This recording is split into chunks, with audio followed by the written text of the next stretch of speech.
Hello, everybody, and welcome to another episode of the Panenka podcast.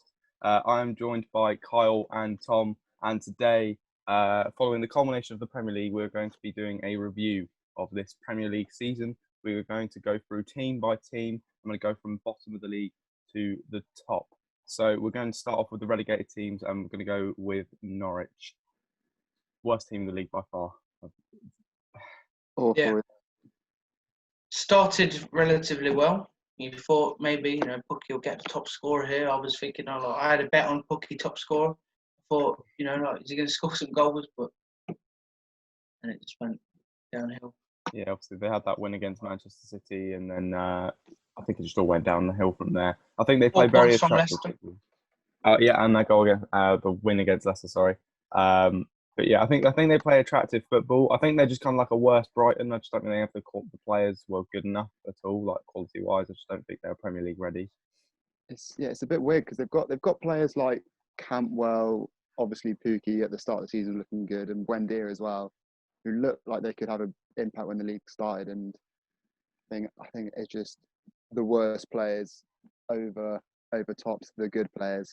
Yeah, they couldn't really shine as much as they wanted to, but. I think a big problem for them was their defence, because the average age of their defence, I think, is 21, 22. And I think that the experience definitely let them down, especially with their centre-halves. I mean, I don't think I've seen a worse performing centre-back than Godfrey. I think he's 23, I think, at the back. Every time I watched him, he just looked so uncomfortable on the ball. And I also think a big problem was, I think that Daniel Falk was quite stubborn throughout the season, because he chose to pretty much keep the same team throughout and play the same style of football and not change anything, even though it was working. And as they got further down into the season, I feel like it just caught up with them, because then you can't really change it. And then they just weren't winning, where they were losing every single game. And I really, to be fair, I agree with you that. I really do think it's down to the back four, because you see, keeper-wise, they've got Tim Krul, who he's kept 5 clean sheets this season, which is, considering that Norwich only won 5 games, that's impressive. Mm-hmm. Yeah. And obviously, we know that he's an experienced keeper, and I remember he made a lot of important saves. And also, I don't know if it was just a loan period, but they also have Ralph Farman, who was from Schalke. Yeah, I thought that was a really big signing. Yeah. It was a big signing. He's a big name in German football, and he comes here and doesn't even get to play. Yeah, he was like backup. And he started off at Schalke playing in the Champions League. Next season joins Norwich, and now he's finds himself at Brann in Norway. Such a fool. Mm-hmm. Yeah. Poor move from him, we'd have to say. I think that for me, I'd get, as a Norwich owner, you'd have to sack Farker. I think for the season that he's done, considering they had probably the best team of the 3 coming up, the best squad of players with Cantwell, Pukki, Buendia. You got the Stipperman, I think it was, Dermich. They're all good players.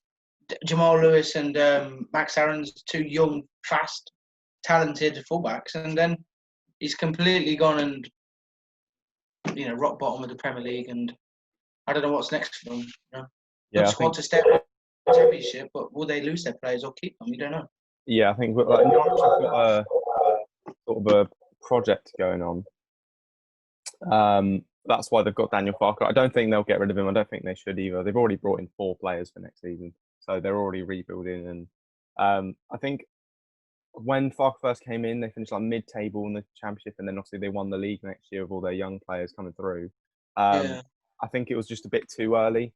So, but I think the way that Farker has stuck to his guns throughout the entire season, very brave of him to do that, especially with such a young squad. But I think next season they'll definitely be pushing. I think when they come back up, which I think they'll come straight back up, I think they've got a brilliant squad, and I think they can definitely do it again. Now that the youngsters have got Premier League experience and then another year in the Championship, I think next time they come up, I think they'll definitely be pushing for survival a lot more.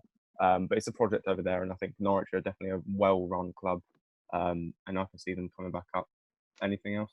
Yeah, I seem to remember, I'm pretty sure it might have been midway through the season, they did have a lot of injuries, which I don't know if it was almost, I'm pretty sure it was almost like the majority of the first team all got injured, meaning that they had to play a lot more youngsters, and I think that's where they dropped the majority of their points, which really kind of messed their season up a little bit. I think it's a question of, can they keep their key players for next season to come back up in the Championship? Because Cantwell and Buendia have both been linked with moves away to like Wendy has been linked with Chelsea. I've seen Campwell to like Premier League clubs. You know, just got to see how their transfer window is going to go in the summer with keeping their key players. But yeah, so Norwich comfortably bottom of the league. I don't think there's any arguments. 19th, Watford. Disappointing drop off, obviously, with Nigel Pearson leaving 2 games. With 2 games left of the season, I think that was a terrible decision. Apparently, it was after a row with the. And even if you do have a row, like, just leave it for the next 2 games. Make sure your team is safe, and then you can rebuild over the summer. But it's back to the Championship after 5 years in the Premier League for Watford. A lot of players are going to get sold from that club because they have so many Premier League quality players on high wages, and they're not going to survive in the Championship. After finishing 8th, I think it was last year, then to get relegated this year is really... Yeah, 8th in the FA Cup semi-final as well. I think to blame, you've got to look at the board, because the fact that they've brought in about they've got rid of 3 managers in the season. Yeah, it's pathetic. It's really not good. It's not a good look at all on them. Yeah. And not even bringing in 2 managers that have already been there before. Yeah, obviously they had started off with Javi Gracia, and then obviously he started terribly. Then they brought back UK Sanchez Flores, and then obviously he didn't do very well. And then Nigel Pearson, sorry. Obviously, Carl, you know about Nigel Pearson. Yeah, never been relegated as a manager. Never been relegated.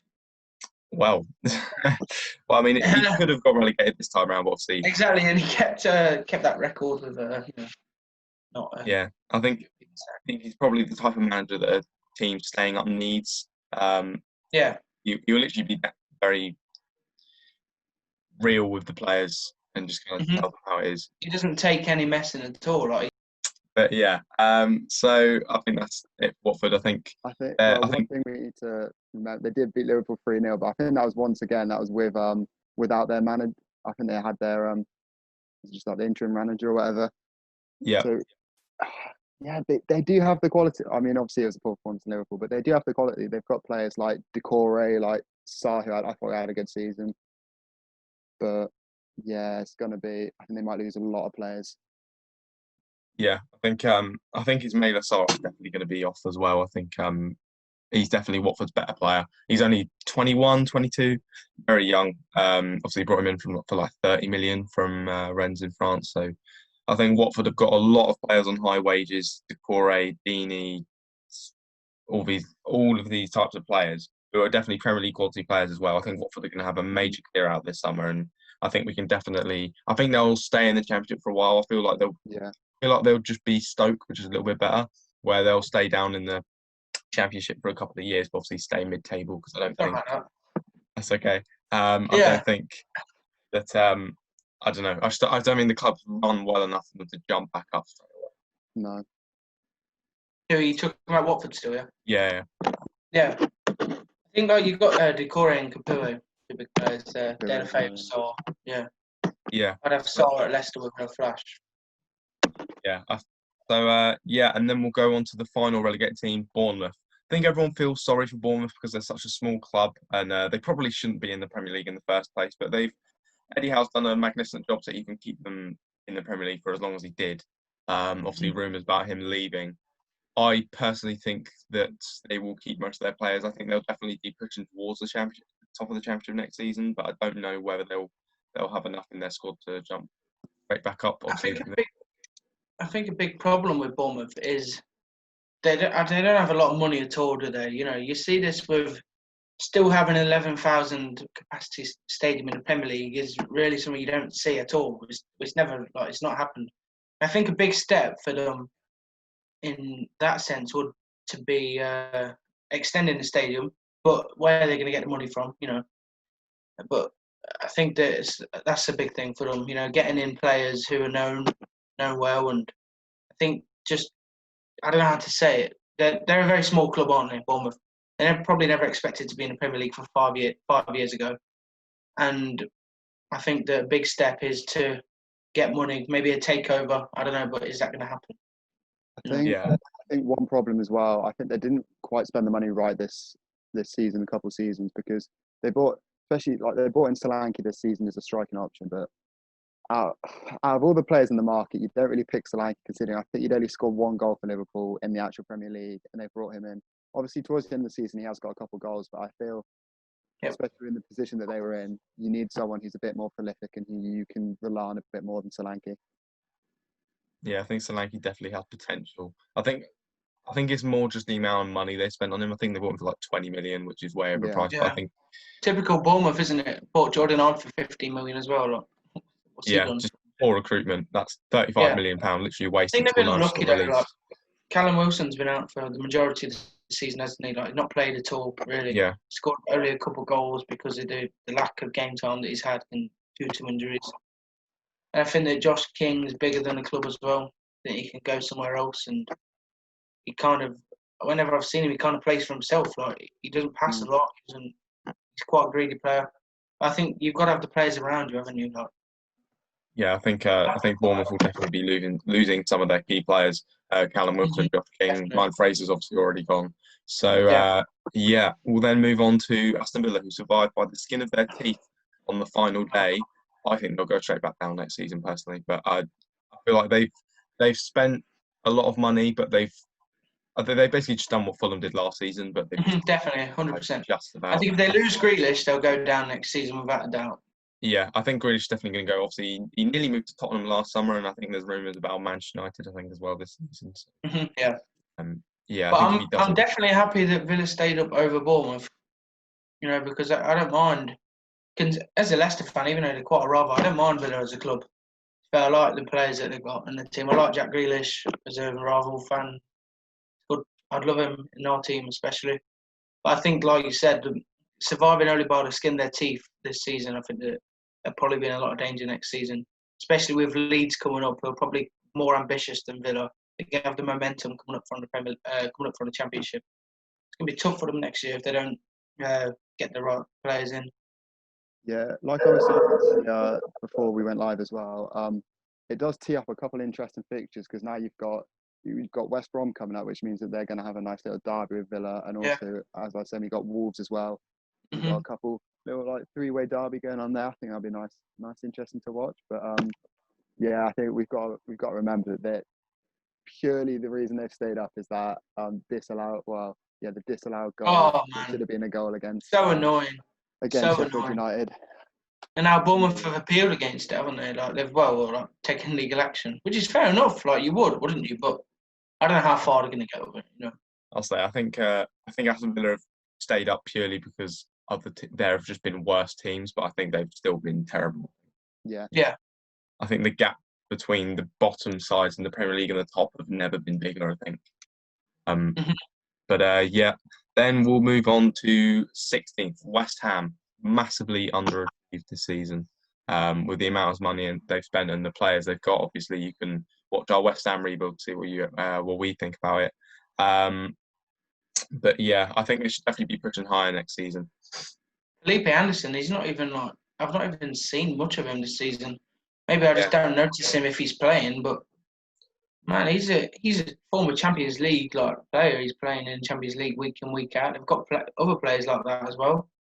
I think that, again, they were lucky to survive. I think that them changing the manager was definitely important. Pellegrini getting sacked. I think that was after the Leicester game, right? Again, in December, when Leicester beat them 2-1 with our third team, and then he got sacked about half an hour after the match. And bringing in David Moyes again, I thought was a big decision, and it's worked out well for them. Yeah, I think we've seen it the last couple of seasons. We always think of West Ham as this team who could be pushing for maybe Europa League, maybe even a bit more.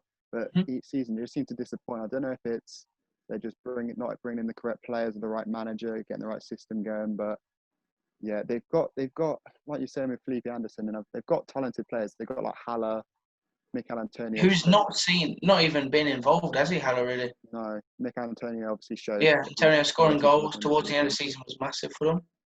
Yeah, I think we spoke obviously more about literally all things West Ham in our rebuild, but I think Haller just hasn't been played to. I think the tactics just don't suit him at all. To his strengths. Yeah, I think they've just seen Haller score loads of goals in the Bundesliga and just thought, yeah, he looks good. Let's just bring him in. Yeah. Obviously, he hasn't performed at all. Philippe Anderson, last season, was one of the best wingers in the Premier League, and now he's just not. The work rate's completely gone down for him as well. I think that the Haller and the Joel Linton situation at Newcastle is very similar. Paying big amounts of money for a player who's been proved in another league, but then scored only a handful of goals every now and again in the Premier League. I think the only difference between them two is literally you can tell Haller is better purely because he's got like 6 or 7 more goals than Joel Linton. So, we'll then move on to 15th, Brighton. I thought it was a decent season. I think Brighton and Norwich, I personally think, are very similar in ways that they've got a manager who's very young, building a team that building a project, but I don't think he's just stuck to his guns and tried to play the way that he wants. But I think Brighton are going to be going down next season as well. Well, it's interesting to see. Obviously, we've just seen they bought Lallana on a three-year deal, which hopefully he can show his quality in the team. I think he's still got a couple of years in him, so I think he can do a good job there. But yeah, it was a weird season for them because it looked at times that they could possibly dip down into the relegation zone, but they've always just managed to stay above it. So yeah, like you said, I think unless they bring a couple more signings in, I think they could be looking towards the bottom of the table next season. See, this is where I disagree, you guys. Here, I think that Graham Potter is a really good manager, and he's had a good first season, like for Brighton. He's got 14 draws, which is the highest in the league, and they've only got 15 losses. So one more loss than a draw, which is quite an odd stat. And they've only got 9 wins, and that's the same as Bournemouth, and only 1 more than Watford. So their winning, I think, was a big thing for them. But I think that you got Tariq Lamptey coming through right back. I thought he was really, really good whenever I've watched him. He handled himself really well. He was calm, collective, and I think that Brighton can get like a 13th, 12th finish next season if they they are consistent. Because I thought they started well, Brighton did, and then throughout the middle of the season, that's where the losses and the draws came. And I think towards the end of the season, after the lockdown and when they came back, they were picking up more points. They won the last game of the season against Burnley, didn't they? And they got a draw against Leicester. I just think that the consistency wasn't there, and they just fell off. They became uninterested throughout the middle of the season, but towards the end they picked up again, and I think that's ultimately why they survived, because they knew. I think it was mentally they knew that they had to stay up, and I think that's what Graham Potter's drilled into them. Yeah, I think like you're saying with the draws, if they can turn some of those results into wins, that definitely. There was too many 0-0s and 1-1s, and yeah, they just need a bit more consistency and just keeping hold of the lead or getting a last minute win or something like that. But yeah, and then we'll go on to our next team, 14th, Crystal Palace. Obviously didn't end the season very well at all. Only picking 4 points from their last 9 games. I don't know. I think Crystal Palace is definitely going to be down there next season. I think Wilfred Zaha has to leave at some point, definitely. But I think once they lose their talisman, I think enough quality in that team. I think Roy Hodgson will do well to do more than 1 more season. At 72, I think nearly 73. I don't know how he's still going. Fair play to him for still going and carrying on and just getting on with it. But I think every time I see him, like each week, he looks ill on the touchline. It looks like he shouldn't be there. And I think that Crystal Palace lacked a leader this season. It was half the time it wasn't him like leading the team. He was always in his chair, and there was someone else always like talking, like shouting at the players. But I think, like you said about Zaha, he has to leave this season. I think he's been wanting to leave for like the last 2 seasons, but nobody sees the quality in him enough to take him. I think attacking wise with Crystal Palace, like they've got Benteke, who he's not at it anymore. Obviously, his Villa days are way behind him now. And like you said, if Zaha goes, I think is it one of the IE brothers they've got who. Yeah, he's all right, but I think they do need a bit more in attacking front. They've got definitely in the midfield. I think is a Milinkovic Savic or something like that. Yeah, Miller something, yeah. Yeah, I'm sure he's their top scorer as well, isn't it? Milivojevic, that's it. I'm on about the Lazio guy. Yeah, he's good at free kicks, but I think they've got. It's one of those teams that they've got enough players to stay in the Premier League who are all right quality. But if they really do want to climb up the table and possibly look at Europa League, I think they do need to invest more. And I think they need to freshen up. They've got an old team. Definitely. Yeah. But like you're saying, Carl, I think it'll be interesting to see once Roy Hodgson does go. Yeah. Whether that will rather boost them, maybe bring in like a young manager, put them obviously higher up in the table, or if it hinders them, and that we've actually Roy Hodgson's been doing an amazing job and he's actually managing to keep this team in the Premier League. Because I thought very good. Yeah. I thought last season when the Dutch manager, I can't remember his name now, came in, and I thought he was going to be really good, but then when he lost those like first 8 games, and I can't remember his name now. It's Frank de Boer. Frank de Boer, that's it. When he came in last season or the season before, I thought he was going to do a great job, and I think they need somebody like that when Roy does eventually go off to maybe bring them up to the next level in the Premier League. Yeah, I think like similar to what West Ham did when they had Sam Allardyce. He took them as far as they could, and then they brought in Bilic, and then obviously he took them to the Europa League. So something along those lines. Now he's doing well with West Brom. Yeah, obviously back in the Premier League. So 13th, Newcastle. I actually think they've overachieved this season. I think this has been a solid season for them. 100%. Definitely been a revelation as well. One of the best one-on-one dribblers in the Premier League, in my opinion. Yeah, I think Steve Bruce is obviously. I think he's probably one of the most underrated managers this season. I think he's done a very decent job, and I don't think he's given enough credit at all. No, not at all. Because when he first came in, Newcastle fans were absolutely like at his neck all the time because he was I think he's a Sunderland fan and like was Sunderland manager and that kind of thing. And they just like anything he's done, they've just moaned all season long. And at one point they were sitting 3 points off Europe like a few weeks ago. Then they had a dip in form towards the end of the season. But yeah, I think they've been really good. It was great for Amaron to start scoring as well because he started scoring, assisting, he got the confidence they needed.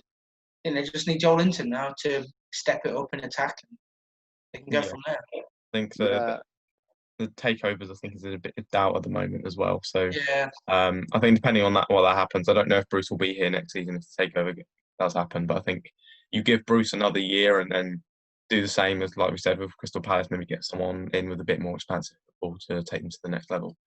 Yeah, I think attacking wise, that could be where you could say has let them down a bit. Goalkeeping wise, Dubravka most stays in the league. I think you've got to admit that he's been up there. Obviously, Shaw as well, very good. Yeah, will he stay in the team? Hope for Newcastle sake, hopefully, because he shows that he can make important saves and he can make a lot of them. And like you're saying, centre backs wise, they got Shaw, they got Lascelles, who big fellas, they can do a good job. But I think you've got to give a lot of credit to Steve Bruce, because I remember at the start of the season when they heard that Rafa was leaving and Steve Bruce was going to replace him, I think all Newcastle fans were thinking the worst. I think they were like, this could be it, we're going back in the Championship. But he's done a good job. And yeah, like you said, Joel Linton, he just needs to pick his form up.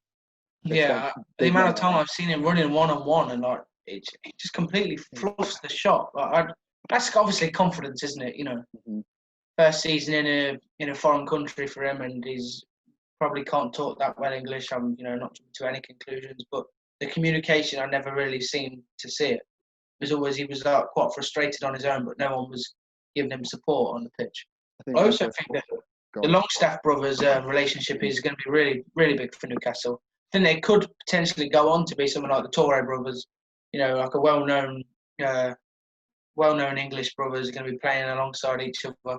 So I think that's another positive for them to look forward to. Newcastle fans having those two brothers playing alongside each other.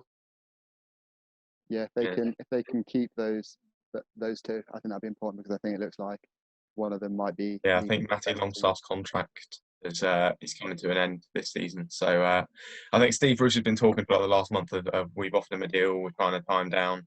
At the moment, it looks unlikely that he's going to sign. So it might just be Sean Longstaff next season. 12th place, Everton. Improved under Ancelotti, but I'm not sure if I think he just needs to bring some of his own players in, and then he can elevate them. Because Definitely needs a summer to himself. It's exciting times, I think, under Ancelotti for Everton. But it's just, I don't know, the players that have got, Sidibe not coming, I think, is quite big because he's one of their outstanding, one of the players that was quite outstanding for them this season. I thought probably one of the best performers consistently throughout the season. So it's probably a shame for Everton fans that he's not going to sign.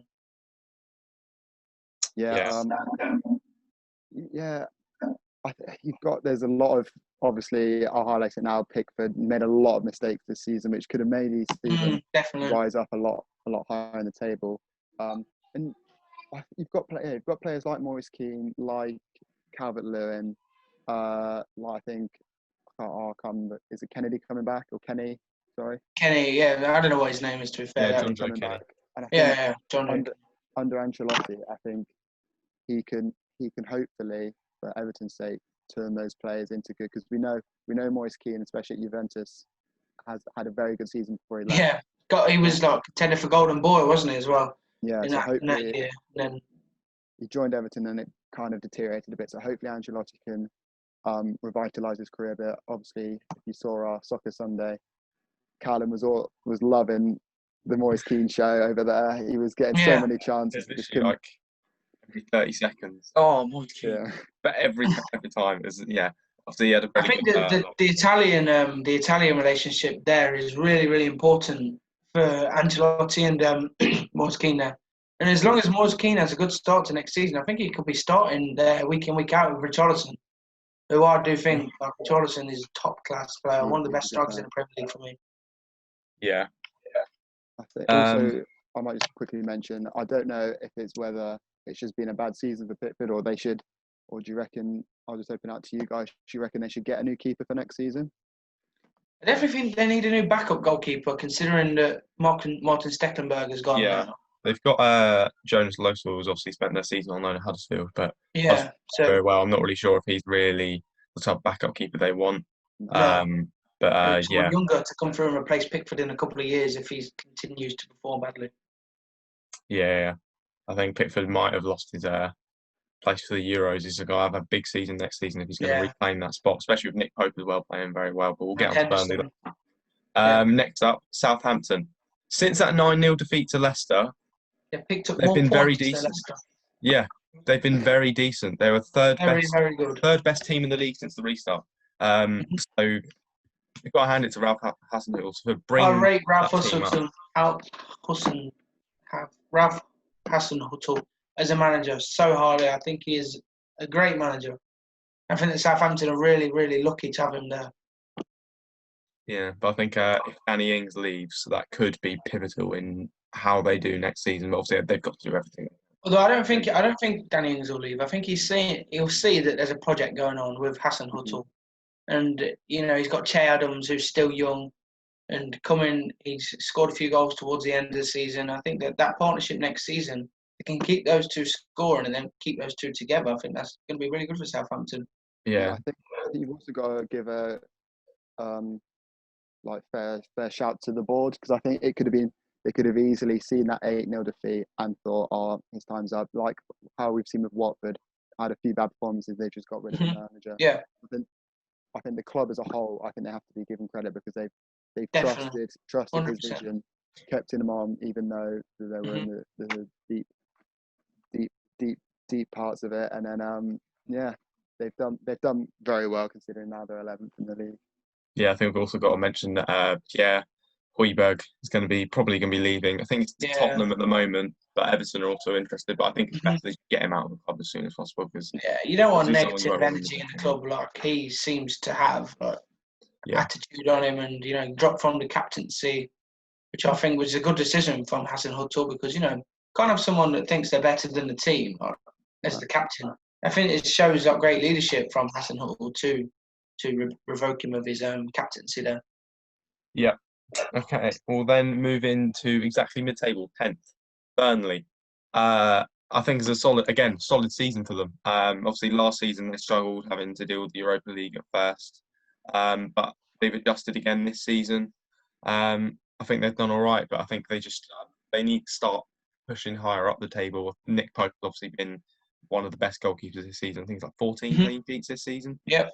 which is absolutely amazing. Tarkowski and Ben Mee, again, exceptional. I think they've got the makings of a strong team. I think they just need to get a consistent goal scorer up front and a bit more of a creative midfield. Obviously, the loss of Jeff Hendrick on free transfer might not help that, but I think they just need to strengthen up to the top of the pitch. I think a huge thing, though, is squad depth for Burnley. They struggled. They couldn't even name full squad, could they, for like the last 5 games because of their injuries and suspensions or whatever it was, which was making the players absent. But they don't have the funds to bring in, like Sheffield United or Norwich, whoever it was, who's got like 8 players in this season, and they were all like new players for the bench, and they had like a completely new bench.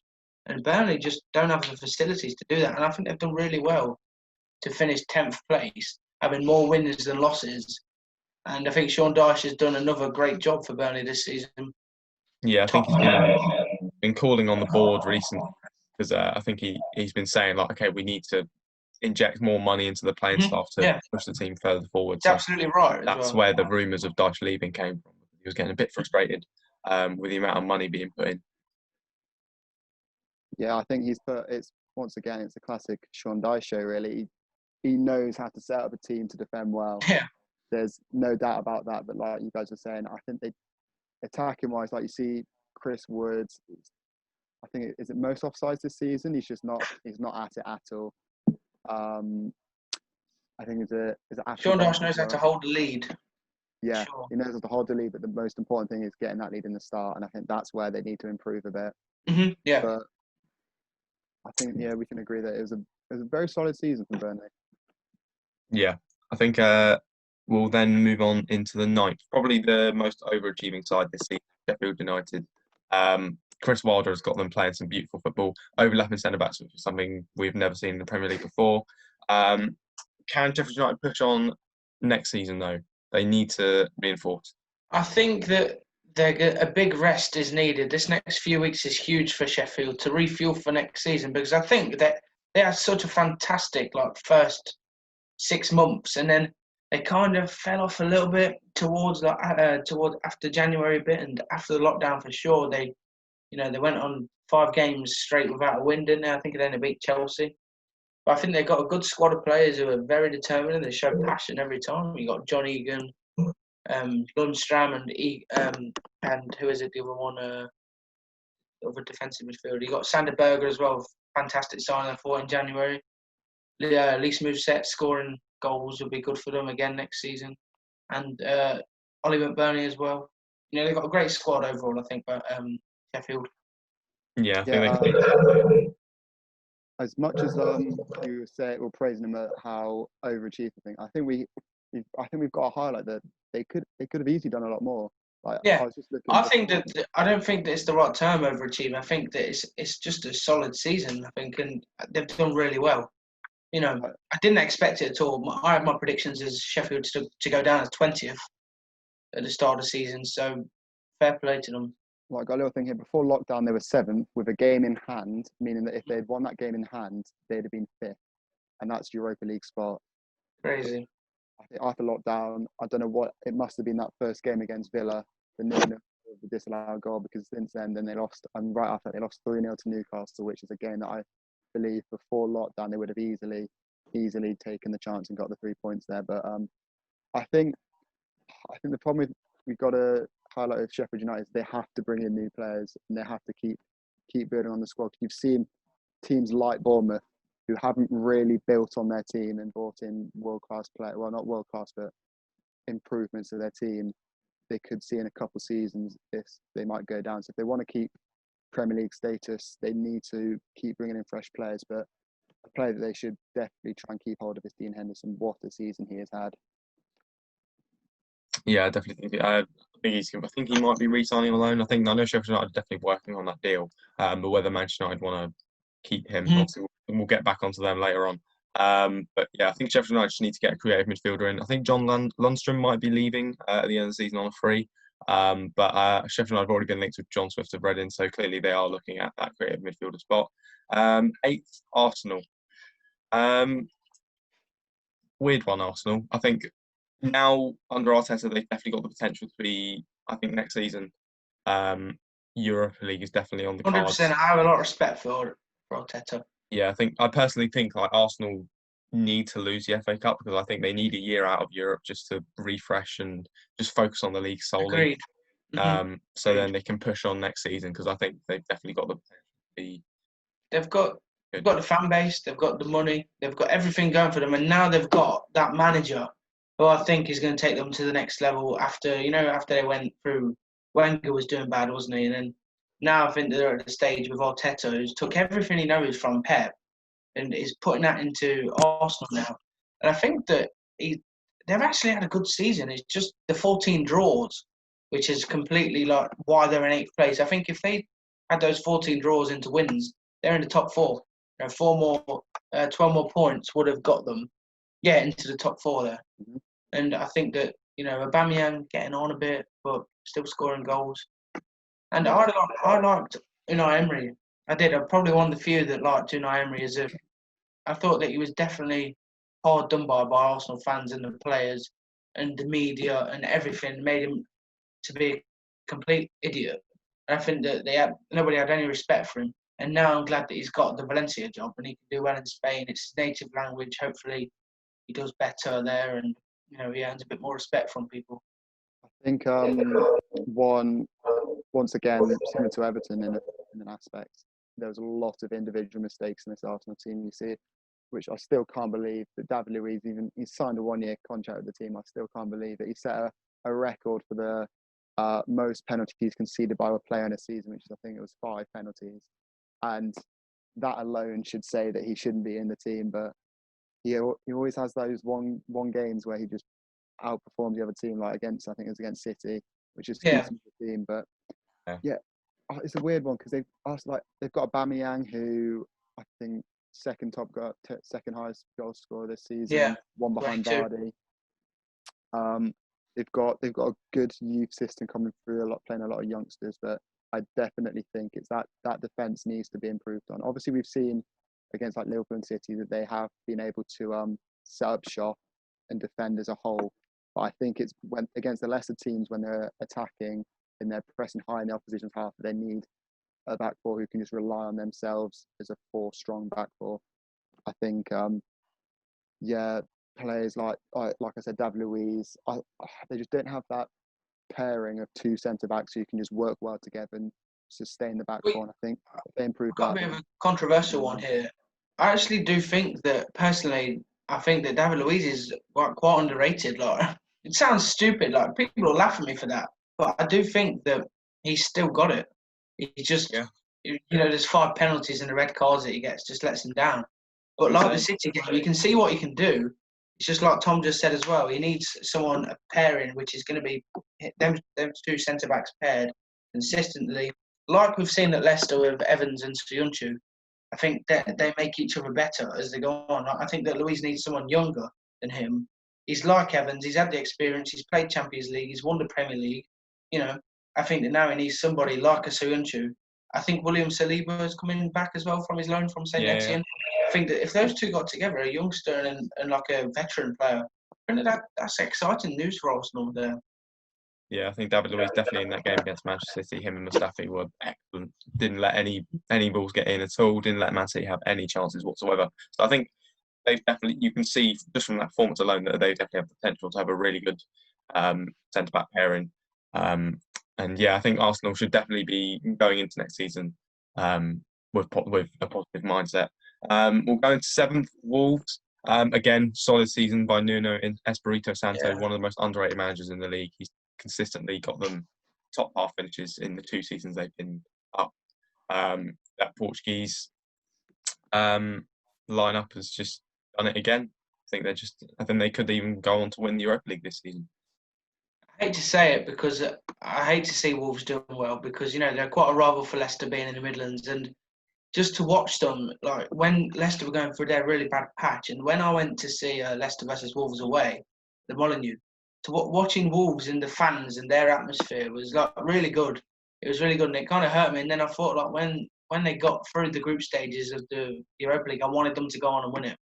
Like, and now I've got more respect for Wolves, even though like I don't like them, but they're doing so well. You can't it's like Spurs. Like I like Mourinho and I like Nuno. It's like I've gone on to like kind of like them more because their play style and the managers. I think they've got a great squad. Adama Traore is different gravy. You know, him and Jimenez like getting that link up player. I think is great. Yeah, I think attacking wise, they're nicely sorted. They've got, like you're saying, they've got Jimenez and Traore, and they've got a couple of other players as well who are looking quite decent. They've centre mids. They've got Dendoncker, I think, who I thought he had quite a good season this season. Can slot into centre half as well. Yeah, and their defence as well. They've got, I think it's Connor Cody who's organising the back. I think back three, back five. Yeah, and I think he's done a great job there. And Willy Bolly as well. I've never seen a man win many headers than that guy as one. It's just a shame that he got injured. Yeah. In the season, but I thought he had a quality season, and I think with Wolves it's just a matter of time. I think they just need to grab as much experience as they can whilst they're in, say, like the Europa League, and whilst they're doing well in the Premier League, just to make sure that they keep consistent and get this experience so that they can keep performing like this each season and potentially even push for Champions League. I know this season they could have. They're 3 points off. Oh no, they were 7 points off. So maybe if they turn a couple of results that haven't gone their way for them, get a couple wins out of those 14 draws, I think next season, if they can keep up the form that they were doing, they can really push again for another high performing season. Yeah, 14 points, joint most draws with Brighton. So definitely, I think Wolves definitely have the potential. I think they'll be top four, at least in the next 2 seasons. We'll then go to 6th, Tottenham.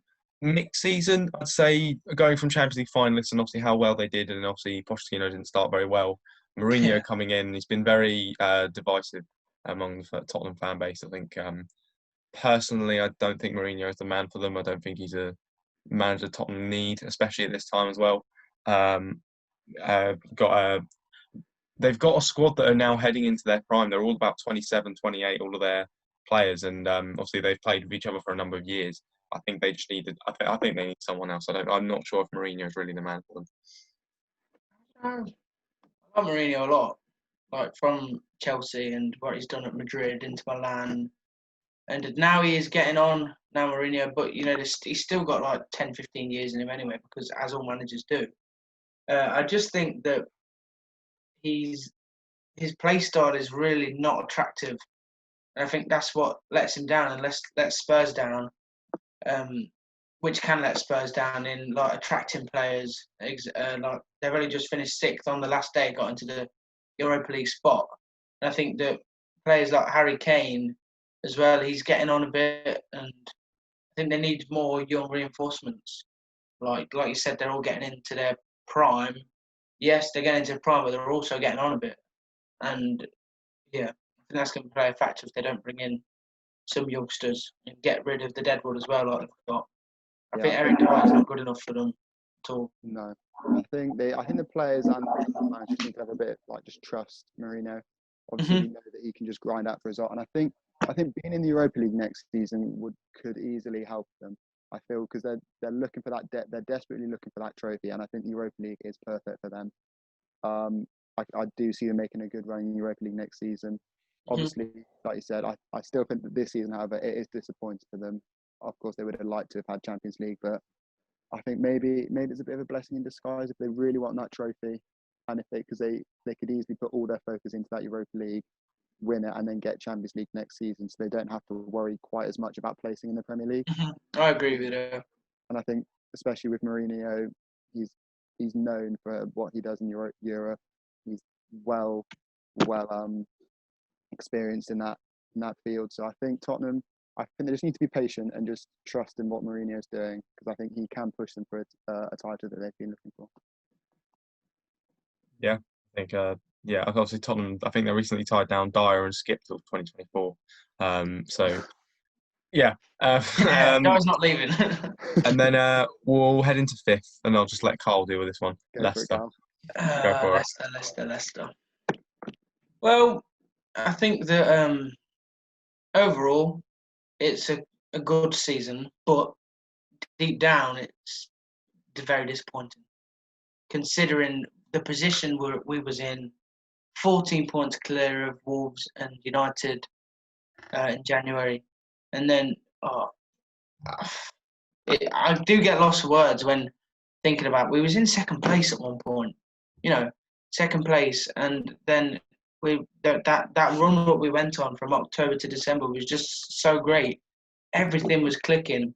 I don't even think it was luck. Like, I just think that the players had so much confidence in themselves and so much momentum, and it was the same squad for 10 games straight, and we didn't lose.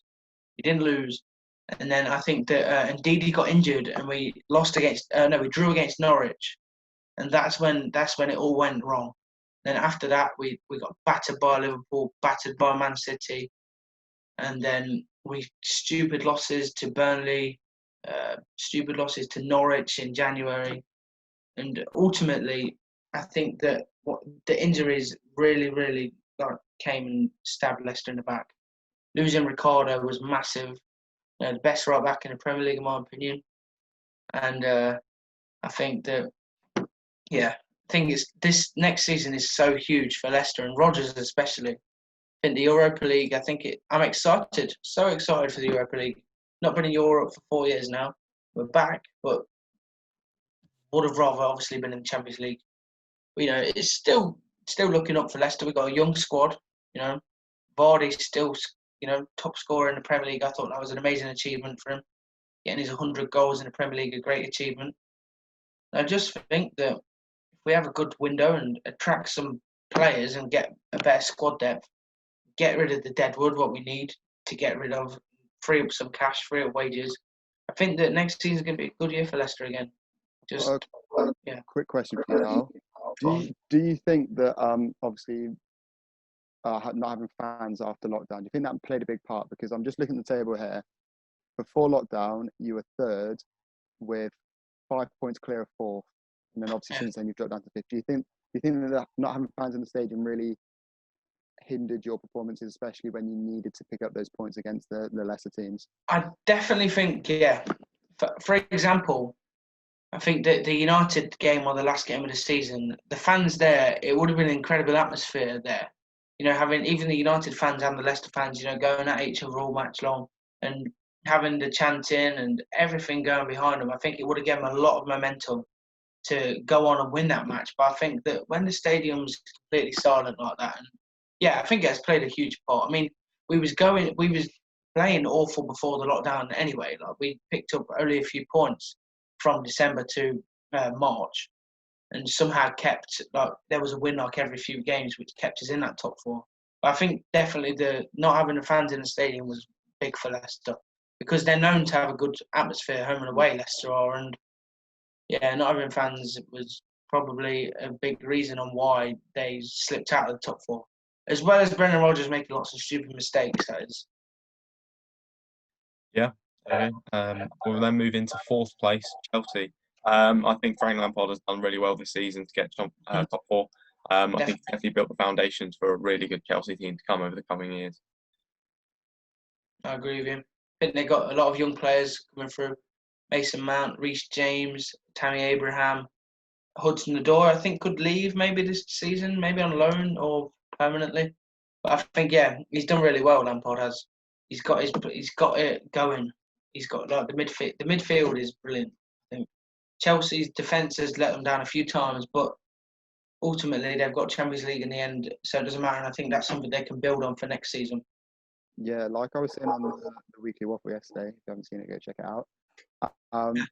Considering the situation that Frank Lampard got put in, obviously the only real job he's had before Chelsea was Derby. He got to the playoffs and obviously in disappointing fashion went out, but Chelsea still brought him on.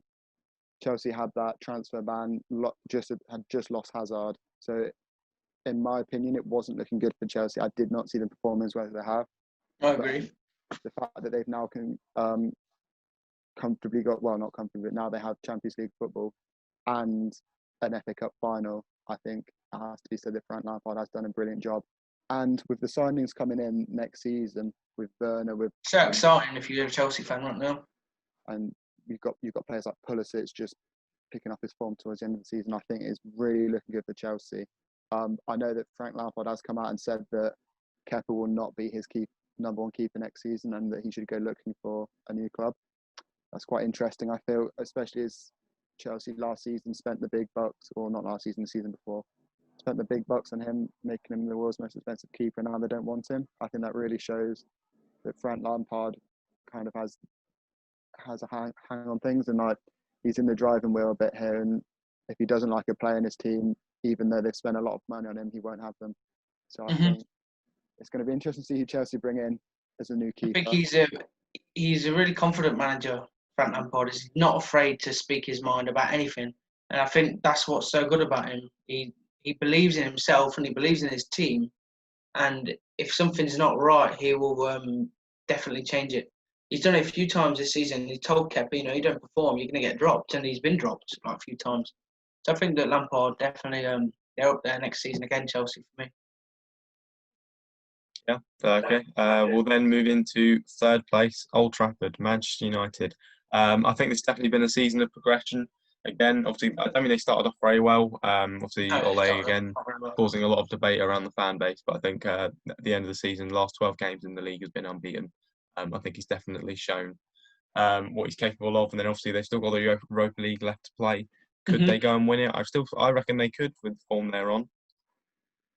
I think that definitely with the second half of the season, from January onwards, signing Bruno Fernandes was so important for United. And I think that's where the difference is between United and Leicester there. And how those positions changed from 5th to 3rd is their recruitment was brilliant in January and Leicester was absolutely shocking. And they've got such a good team, as well. There's a few players there which they will, obviously, they got the money and they got the reputation to go and get a better player. And I think that Rashford is one of the best players in the league. And him, Greenwood and Martial and Fernandes, one of the best fours I've seen in the Premier League as long as I've been watching it. Like in the last 10, 15 years. I've never seen 4 players link up so well as having the last 12 games. I mean, it might just be the last 12 games. Next season, it might be terrible, but from what you're seeing, it's definitely exciting for United fans. Yeah, even though I hate to say it. I think once again, similar to Southampton, the club has to be given props here as well, because obviously with Solskjaer, he had a good little start to the season and it drastically went downhill. Well, not this season, but in recent seasons. And I think the fact that they've kept him on, they've had faith in him. And I think you were saying before, Luiz, they haven't lost since lockdown. No, they are. Only team unbeaten since lockdown. They've unbeaten in their last 12 as well. So the fact that that's happening before lockdown, they were 5th outside of Champions League. Now they finished 3rd. It really shows that the form they've been on. And I think the whole team as a whole have really come together. Now it looks like Pogba will probably stay, which is good for United because it means that I feel he's a brilliant point to bringing players in. I'm sure a lot of players will want to play with Pogba if he can pick up his form to back what his Juventus days were. But I think like you were saying, Europa League, I think they can do well there. And it'd be interesting to see how Solskjaer deals with Champions League next season. Obviously, I'm pretty sure he was in charge when they beat PSG, but then embarrassingly lost to Barcelona the game after. But yeah, Mason Greenwood is turning out to be an amazing player. As an England supporter, Maguire is really working his way there to becoming a Man United legend. I mean, I hate to say it because I hate him. Yeah. I don't even hate him just for leaving us. It's just I hated him because we was so far ahead of them for the whole of the season, and now he's the one laughing with Champions League football. Yeah, but I don't know. I think he's going to go a long way in his career, with United. I think one area as well that is a bit in contention is the goalkeeping aspect. Obviously, De Gea's got a lot of experience and he's known for being a good keeper, but in recent times, he's letting a lot of sloppy goals, and I think that's definitely something that United need to think about going into next season. Yeah, I think literally for me, this season, just watching them, the only problem that I feel like United had was that they could never beat the smaller teams in the league. They had a really good record against the top 6, but they could never get the 3 points against those teams in the lower division, lower levels of the league. But he's managed to do that now, and I think that's why they've got 3rd, and I think they can definitely look forward to next season. 2nd, Manchester City.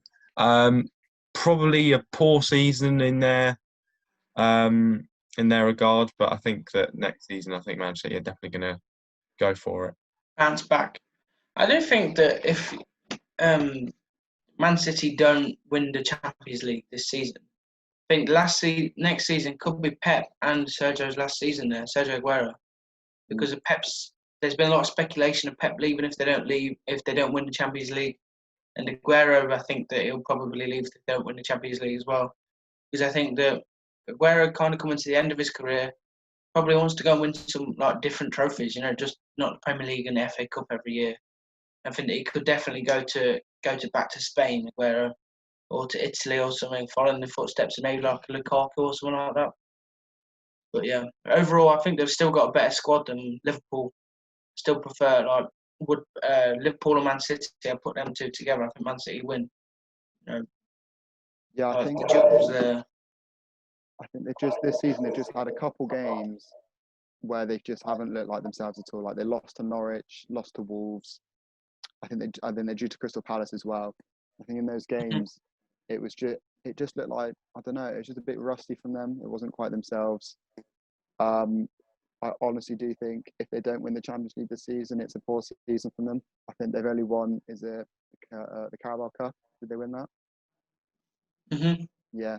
I think especially in the fashion they lost to Arsenal as well in the FA Cup. I think if they don't get Champions League, or at least get to the final of the Champions League, because they haven't even managed that before, I think if they don't do that, then it's not looking good. Obviously, they've got Real Madrid. They're 2-1 up with Ramos on red card, so I do see them beating them. But yeah, Real Madrid are in fantastic form though. Winning the Liga, I think it's going to be a big second leg. It is. But yeah, looking on to next season, I think there's no doubt that City will challenge for the title once again, and I think it's more on how Liverpool prepare themselves for next season than City, because City will be wanting to get that Premier League trophy back. I'm sure of it. Yeah, so I think definitely Man City have shown that they definitely still have the quality to win the league. Obviously, battering Liverpool a couple of weeks back. So, yeah. And then speaking of Liverpool, won the league this year. The last team on our list. Tom. Well done to Liverpool. Yeah. Honestly, from the heartbreak of last season, missing out by a point, I think this is the perfect answer that we needed. Obviously, I think full props to Klopp. I think he's done an outstanding job. Ever since he's come in, he's shown sparks of what he can do to his team. Obviously, this first season didn't even have the team that he wanted, and he got to the final of the Europa League, and we hadn't seen a final since I think it was 2012 with the League Cup at the time. But yeah, I think the pure difference between this season and last season is just the consistency we've had in games. Last season we only lost one game, so that's less than what we did this season. But I think it's the amount of draws we had it just wasn't good enough. I think the difference between this season is players like Sadio Mane, like Salah at times, have just come in clutch really when it's come to close games. Obviously, one that springs to mind is that I think it was Villa game where we were 1-0 down until about the 80 odd minute, and 2 quick goals meant that we won the game. And I think that's the difference. I feel if that was last season, we probably would have lost that game, maybe drawn it. Huge winning mentality, I think, for Liverpool and Klopp. Definitely. Which is why they like. I've never seen such determination from a team to go on and win a match when they're losing and go on. Like Mane, especially, scored so many important big goals this season. Yeah. I think it was 18 consecutive home game wins, which is, I think, is a record. Obviously, we've matched City's win record of 32 in a season. Points wise, I think if you would have asked any Liverpool fan at the start of the season that you win the league, they wouldn't care how many points, as long as we win the league, I think that's fine. But one area that has annoyed me a little bit is the domestic cups. Obviously, yeah, Klopp's so stubborn, I think, for what he did in the cup. Yeah, I think, well, especially with the League Cup, I think that was a bit annoying because I think that was out of control. That's what's annoying about it. There was nothing really could have done. We had to play our week. Literally, it was probably our under-18s team. I think it was. We had to play them purely because the FA didn't allow us to play to move the game backwards or forwards. But and the fashion that we lost in Champions League, it's a bit not what we like to see. Obviously, it's weird because at times we haven't played well. Like the Atletico Madrid game, we didn't play well at all in either legs.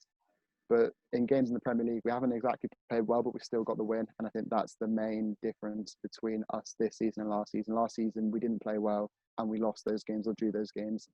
Whilst this season, we haven't played exactly well, but we've still managed to like grab a late winner or hold on to win the game. So I think, yeah, very, very good season finally after 30 years.